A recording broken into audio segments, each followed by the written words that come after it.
10 दिन पहले जब दिल्ली से अरविंद केजरीवाल बैंगलोर के लिए रवाना हुए थे तो कोई दावे से नहीं कह सकता था कि उनकी बीमारी ठीक हो जाएगी, लेकिन ऐसा लग रहा है कि केजरीवाल की तबीयत में तकरीबन 90% तक का सुधार आया है। खासकर उनकी खांसी लगभग ठीक हो गई।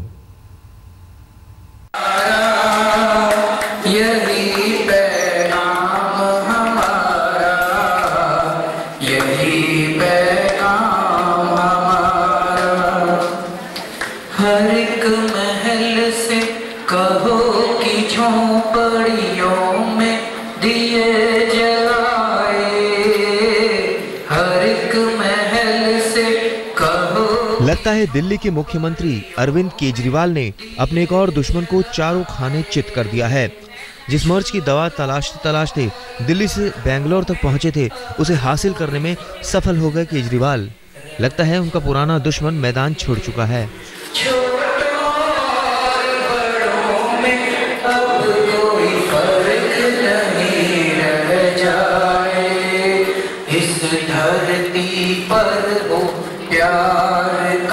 पूरे 1 मिनट 27 सेकंड तक केजरीवाल अस्पताल के एक सांस्कृतिक कार्यक्रम में अपने मनपसंद गीत गाते रहे और उन्हें एक बार भी खांसी से वास्ता नहीं करना पड़ा। केजरीवाल बिना किसी परेशानी या कहें बिना किसी अवरोध के गाना गाते रहे।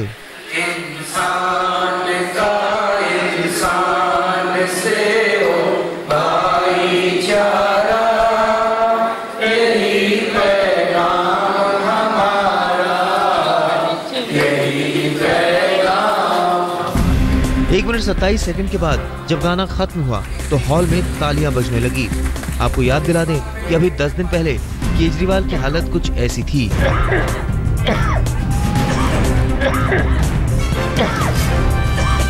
मौका कोई भी हो, वक्त कैसा भी हो, धरना हो, प्रचार हो, रामलीला मैदान हो, जंतर मंतर हो, इस खांसी ने अरविंद केजरीवाल का पीछा नहीं छोड़ा। ये खांसी केजरीवाल की पहचान बन गई थी। जहां जहां केजरीवाल होते वहां वहां उनकी खांसी भी होती। एक ऐसा मर्ज था कि देश के प्रधानमंत्री को भी सलाह देनी पड़ी। आपको इतनी खांसी क्यों आती है? कब से है ये प्रॉब्लम? इस पर केजरीवाल बोले, कभी कभी कम हो जाती है, मौसम बदलने या धूल बढ़ने पर बढ़ जाती है। तो मोदी ने कहा, आप बेंगलुरु में डॉक्टर नरेंद्र से कंसल्ट कीजिए, ये क्रॉनिक खांसी के एक्सपर्ट हैं। मुझे उम्मीद है आपकी खांसी जरूर ठीक हो जाएगी। लेकिन बेंगलोर में 8 दिन तक चले इलाज के बाद अब तस्वीर बदलने लगी है। डॉक्टरों का दावा है कि केजरीवाल की खांसी में 90% तक सुधार हुआ है। अब वो बिना खांसे लंबी बातचीत करने लगे हैं। बेंगलोर के जिंदा नेचर क्योर इंस्टीट्यूट के एक सांस्कृतिक कार्यक्रम में केजरीवाल ने न सिर्फ 1 मिनट 27 सेकंड तक गाना गाया, बल्कि लोगों से लंबी बातचीत भी करते हुए देखे गए। अस्पताल में और लोगों से बात करते हुए केजरीवाल ने बेहतर दिल्ली बनाने के संकल्प को दोहराया। लेकिन सबसे बड़ी बात ये रही कि इस दौरान वो एक बार भी खांसते हुए नहीं देखे गए। गाना गाने के बाद केजरीवाल ने 52 सेकंड तक अपनी बात रखी और वो भी बिना खांसे हुए। जरा आप भी सुनिए। अब हमें यहाँ से आगे बढ़ना है और अगर दिल्ली को हम लोगों ने एक मॉडल के रूप में प्रेजेंट किया तो मुझे लगता है कि ये एक नई किस्म की राजनीति को जन्म देगा पूरे देश में ही, पूरी दुनिया के अंदर एक नई किस्म की। तो इस बात पे मैं पार्टी के अंदर भी खूब लड़ता हूँ। सारे कहते हैं दिल्ली जीत रही है, अब ये भी जीतेंगे, अब वो भी जीतेंगे। हम कोई नेपोलियन थोड़ी है जो जीतने के लिए निकले हैं। हमें तो सिस्टम चेंज करना है, हमें व्यवस्था बदलनी है। तो हमें दिल्ली के अंदर एक अच्छी सरकार देनी है, अच्छी व्यवस्था देनी है। और अगर दिल्ली बदलेगी तो मुझे पूरी उम्मीद है पूरा देश बदलेगा। आप सब लोग जितने लोग आए हैं, हम लोग चाहते हैं कि आप लोग अपने आइडियाज दीजिए, जिनके पास जो आइडियाज हैं, और इसमें सब लोग पार्टिसिपेट कीजिए। तो हो गया ना खांसी खल्लास। अब दिल्ली के नायक ने खांसी पर भी विजय पाली है। दरअसल केजरीवाल इस खांसी से पीछा छुड़ाना चाहते थे क्योंकि उनकी पहचान के साथ ये खांसी जुड़ गई थी। विरोधियों के हमले हो या सोशल मीडिया, हर जगह अरविंद की खांसी की चर्चा रहती है। वैसे तो केजरीवाल ब्लड शुगर की समस्या से भी परेशान थे, लेकिन खांसी पिछले 10 से 15 साल से उनका पीछा नहीं छोड़ रही थी।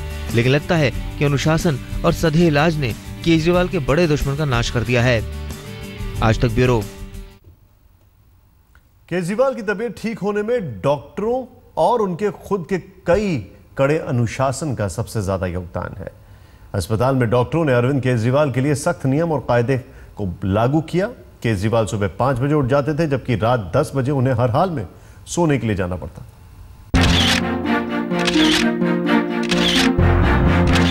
सिर्फ 10 दिन में दिल्ली के मुख्यमंत्री की बरसों पुरानी खांसी खल्लास हो गई। केजरीवाल बेंगलोर के जिंदल नेचर क्योर इंस्टीट्यूट में अपना इलाज करवा रहे हैं। इलाज के दौरान केजरीवाल अलग ही धुन में दिखे। इस बार धुन थी बीमारी से निजात पाने की, कुछ अनुशासन, कुछ योग का चमत्कार, कुछ डॉक्टरों की सलाह। इन सब के संयोग ने केजरीवाल के लिए रामबाण का काम किया। सेंटर के हरे भरे लॉन में कुर्सी पर आराम फरमाते केजरीवाल के चेहरे पर सुकून के पल साफ देखे जा सकते हैं।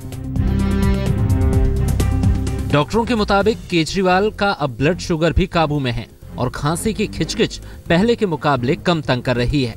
बेंगलोर के सेंटर से आई इन तस्वीरों में अरविंद अपने माता पिता और डॉक्टर के साथ बैठे दिख रहे हैं। एक सप्ताह के प्राकृतिक इलाज के बाद न सिर्फ केजरीवाल का शुगर लेवल घट गया है, बल्कि उनका इंसुलिन भी 70% कम हो गया है। और तो और उनकी सालों पुरानी कफ की बीमारी में तो 90% तक सुधार हुआ है। He is responding very well to our treatments, and even there is remarkable improvement in his cough as well. I can say that cough has been, there's a lot of improvement. I can say that 90% he's completely having control over the cough. So once he gets back home, if he does little bit of the follow-up, what we are advising him regarding his diet, treatments, and yoga, I think that should certainly take care of his ill health. Kejriwal आजकल doctor के सख्त निर्देशों का पालन करते हुए सुबह 5 बजे उठते हैं, योगा करते हैं। इसके अलावा उन्हें कई तरह की चिकित्सा पद्धति जैसे हाइड्रोथेरेपी, फिजियोथेरेपी से गुजरना पड़ता है। केजरीवाल को निर्धारित मेन्यू के आधार पर खाना दिया जा रहा है, जिसमें ताज़ा जूस, उबाली हुई सब्जियां, रोटी और सूप शामिल हैं। लंच और डिनर का एक समय निर्धारित किया गया है। इसके साथ ही केजरीवाल को 10 बजे सोने को बोला गया है, मतलब अनुशासन के साथ शरीर को पूरा आराम दिया गया। So that we are giving him lunch, 2 chapatis, cooked vegetables and soup like a normal meal. And even for the dinner also we are giving him like 2 chapatis, cooked vegetables and soup. दरअसल पिछले 4 साल अरविंद केजरीवाल की जिंदगी में उथल पुथल के थे। केजरीवाल खांसी और शुगर की तकलीफ से बरसों से परेशान है। धरना, सियासत और सरकार ने सेहत की फिक्र करने से रोके रखा, लेकिन मर्ज जब हद से आगे बढ़ने लगा तो उन्हें इलाज के लिए छुट्टी लेनी पड़ी। वैसे तो अरविंद केजरीवाल अपनी सेहत का बहुत ख्याल करते रहे हैं। योग विपसना के जरिए वो अपनी बीमारी को कंट्रोल में रखते हैं, लेकिन इस बार उन्होंने इसे जड़ से खत्म करने की ठानी, जिसका असर होते हुए भी दिख रहा है। केजरीवाल ठीक ठाक होकर सोमवार तक दिल्ली लौटेंगे, लेकिन राजधानी में कदम रखते ही पार्टी में घमासान की दवा उन्हें खुद ही तलाशनी होगी। आज तक ब्यूरो। उधर केजरीवाल की सेहत में सुधार है तो दिल्ली में पार्टी की सेहत खराब है। परेशानी पार्टी के अंदर और बाहर दोनों ओर से है। केजरीवाल उनके प्रमुख से पिसलारों को स्टिंग बाण से भेदने की तैयारी जोरों पर है। पूर्व कांग्रेस विधायक आसिफ मोहम्मद का आरोप, शाजिद आजाद का मुसलमानों को इस्तेमाल करने का आरोप, अंजलि दमानिया का इस्तीफा, राजेश गर्ग का सरकार बनाने के लिए जोड़ तोड़ का आरोप, योगेंद्र और प्रशांत भूषण के बागी तेवर। दक्कन से जब दिल्ली का नायक वापस लौटेगा तो दिल्ली में बागियों और सियासी दुश्मनों से निपटने की नई चुनौती होगी। घर के अंदर पुराने साथियों ने मोर्चा खोल रखा है तो घर के बाहर से केजरीवाल के स्टाइल में ही विरोधी हाथों में खुलासा बम लहरा रहे हैं। कि मेरे पास एक नहीं बल्कि 2 एक और भी स्टिंग है अरविंद केजरीवाल जी का। आज हमें एक और स्टिंग अरविंद केजरीवाल जी का सामने लाना था, लेकिन वो मजबूरन हमें रात ही लेकर आना पड़ा। कांग्रेस के पूर्व विधायक आसिफ मोहम्मद ने एक स्टिंग तो केजरीवाल के खासम खास संजय सिंह की तरफ उछाला है। उनका दावा है कि संजय सिंह ने एक बड़े पत्रकार के घर पर उन्हें मंत्री पद का प्रलोभन दिया था, जो उनके स्टिंग में कैद है। बंदी का मौका दे दिया है। सोमवार को जब केजरीवाल बेंगलोर से लौटेंगे तो उनके सामने एक साथ कई मोर्चों पर लड़ने की चुनौती होगी। सबसे पहले बागियों से निपटना होगा, योगेंद्र यादव और प्रशांत भूषण पर फैसला लेना होगा, तमाम स्टिंग ऑपरेशनों पर जवाब देने होंगे। इसके साथ ही दिल्ली में रुके कामों पर भी फैसला लेना होगा। दिल्ली की जनता ने केजरीवाल को शासन करने और लोगों के हालात में बदलाव करने के लिए उम्मीदों से भरा जनादेश दिया है। इसमें कोई दो राय नहीं कि जो खुलासे आपके खिलाफ या ये कहें कि केजरीवाल के खिलाफ हो रहे हैं, उससे पार्टी का कार्यकर्ता और दिल्ली के लोग दुखी हैं। अब केजरीवाल को डैमेज कंट्रोल के तरीके निकालने होंगे और वो भी जल्द से जल्द। प्रमिला दीक्षित और रजत सिंह के साथ अमित चौधरी, दिल्ली आज तक। में आम आदमी पार्टी की सरकार को 1 महीना पूरा हो जाएगा, लेकिन इस दरमियान केजरीवाल सरकार और उनकी पार्टी का काम कम बवाल ज्यादा सामने आया। मैं अरविंद केजरीवाल ईश्वर की शपथ लेता हूँ। ईश्वर की शपथ लेता हूँ। भले ही पार्टी के अंदर और बाहर सिर्फ फटोफल चल रहा हो, लेकिन दिल्ली सरकार पूरी रफ्तार से दौड़ रही है। 1 महीना पूरा होने पर दिल्ली के उप मुख्यमंत्री और अरविंद केजरीवाल के बेहद करीबी मनीष सिसोदिया सरकार का लेखा जोखा लेकर सामने आए। कहा सरकार चलाने का अनुभव अच्छा है, हम अपने सभी 70 वादे पूरे करेंगे। वादा तो 5 साल का है, लेकिन उम्मीदों का बैरोमीटर 1 महीने में ही जवाब मांगने लगा है। 400 यूनिट तक के बिजली बिल को आधा किया, हर घर में प्रति महीने 20,000 लीटर पानी फ्री किया, एंटी करप्शन हेल्पलाइन शुरू की गई, ठेके पर लिए गए मजदूरों को हटाया नहीं गया, चबाने वाले तंबाकू पर दिल्ली में प्रतिबंध लगाया गया और दिल्ली डायलॉग कमीशन का निर्माण हुआ। 1 महीने में क्या रहा, अनुभव बहुत अच्छा रहा है।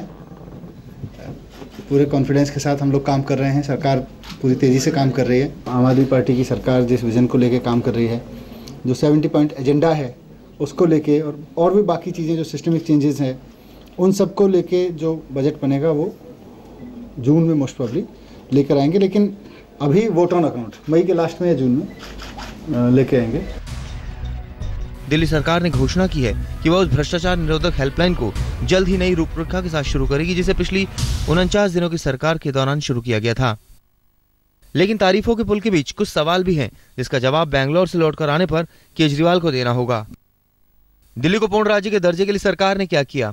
कहा गया जन लोकपाल बिल का दावा, स्वराज बिल भी न जाने किन फाइलों में अटका है। पूर्ण बजट के अभाव में सरकार लेखा अनुदान ही पेश करेगी। कुमार कुणाल, दिल्ली आज तक। यानी केजरीवाल की तबीयत तो ठीक हो रही है, लेकिन पार्टी की तबीयत थोड़ी सी नासाज। देखते हैं उनके आने के बाद इसकी तबीयत में कितना सुधार होता है। But take break.